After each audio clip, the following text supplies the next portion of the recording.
The city pulsed under a bruised sky, orange haze reflecting off glass towers like warning flares. Below, the streets simmered with restless energy, footsteps on cracked pavement, neon slicing through smog, sirens in the distance fading too fast to help anyone.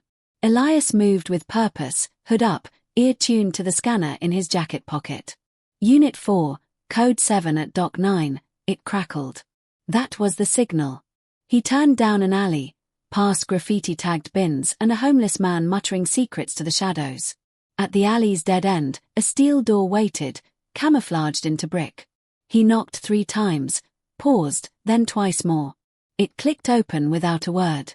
Inside, the air was cooler, clean. A stark contrast to the chaos above. Cam stood waiting, arms crossed, face unreadable. "You're late." Elias tossed him a glare. "I had to reroute. Surveillance was heavier near Sector East." Cam didn't respond. He turned, leading Elias through corridors humming with low-energy lights. The control room was small, but alive. Screens blinked with encrypted feeds, data streams pouring in from drones, intercepts, internal leaks. At the center, Mara operated with surgical precision, her fingers dancing over controls. "You're cutting it close," she said without looking up. Elias didn't waste time. "Dock 9's live. Confirmation just came through." She paused, then nodded. "Then we move now." No one hesitated. They had drilled this for months. This wasn't rebellion, it was correction. At Dock 9, the authorities' convoy would transfer something critical. Not weapons, not currency. Information.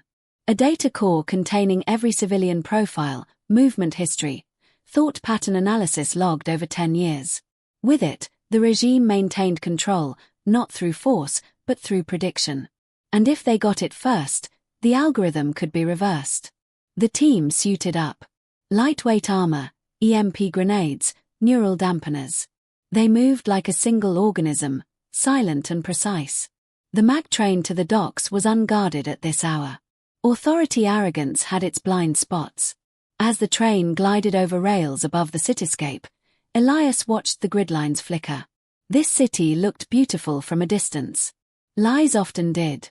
They arrived on schedule. The docks were empty to the eye, but their visors picked up movement. 3 guards, drones overhead, scanners sweeping at low intervals. Cam took position high, rifle steady. Mara tapped her pad, dropping the local feed. For 60 seconds, the authority would be blind. That was enough. They moved. Elias darted forward, disabled the first drone with a pulse shot.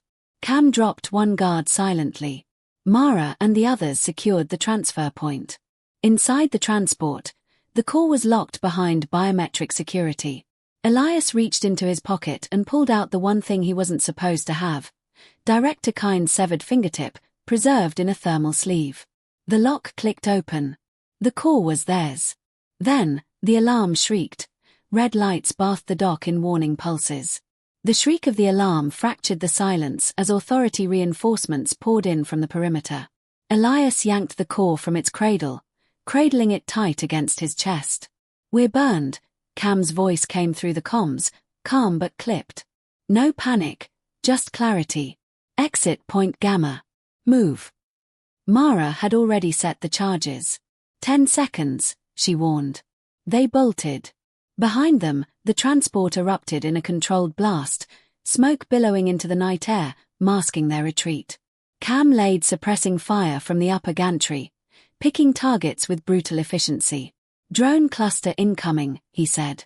Elias turned, primed an EMP, and lobbed it high. It burst midair, frying circuits in a sharp blue arc. The drones fell like insects. They sprinted through maintenance tunnels, boots echoing against wet concrete. The core weighed more than expected, not physically, but the implications of holding it. Every citizen's life mapped and stored. Every secret, every deviation. The regime's eye, now unplugged. Behind them, voices shouted, footsteps gaining. "Blockade up ahead," Mara snapped, tapping her tablet. "Override will take 20 seconds." "We don't have 20, Elias muttered. Cam slid past them, dragging a short-fused charge from his belt. Step back. The blast blew a ragged hole through the barrier, debris clattering down. Smoke mixed with dust. They didn't stop. Through the breach, down a rusted stairwell, into a drainage culvert that reeked of chemicals and old decay. Surface is 2 minutes out, Mara gasped. A floodlight swept overhead. A gunship hovered low, scanning. They froze under the overhang, breath held. One flare of motion, and it would tear through them.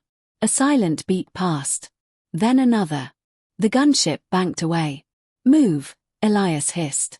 They emerged in a construction site outside the core city grid.